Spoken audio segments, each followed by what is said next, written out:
देवेंद्र फडणवीस असतील, अजित पवार असतील, एकनाथ शिंदे असतील.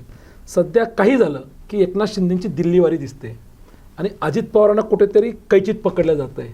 मग ते पुण्यातल्या जागेचा त्यांचा जो मुलगा आहे पार्थ पवार, त्या जागेचं प्रकरण असेल आणि फडणवीसांची नेमकी भूमिका काय आहे. मग हे महायुती टिकेल की नाही टिकणार. आणि मागे एक विधान मी राज्याचे जे आपले भारतीय जनता पार्टीचे प्रदेशाध्यक्ष आहे रवींद्र चव्हाण यांचं एक विधान पाहिलं की 2 तारीख होऊ द्या, महायुती टिकेल का नाही टिकेल समोर येईल. हे विधान पाहिल्यानंतर काय वाटतंय, यात काय चूक आहे. प्रॅक्टिकल बोलले ते. बरं, कारण युती तोडायचा अधिकार हा फक्त एका पक्षाला नाही आहे, तो अनेक पक्ष सगळ्या पक्षांना आहे.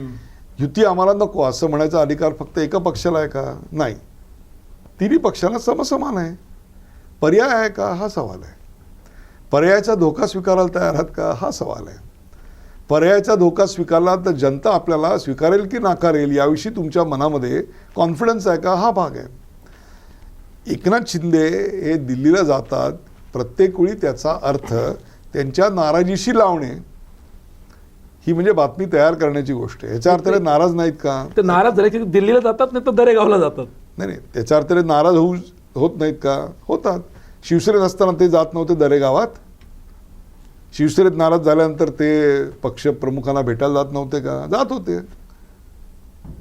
तसंच जर काही विषय झाला तर ते आपल्या गावी गेले, शेती आहे त्यांची, तिकडे ते गेले. म्हणजे मी समर्थन करतो याच्यावर भाग नाही.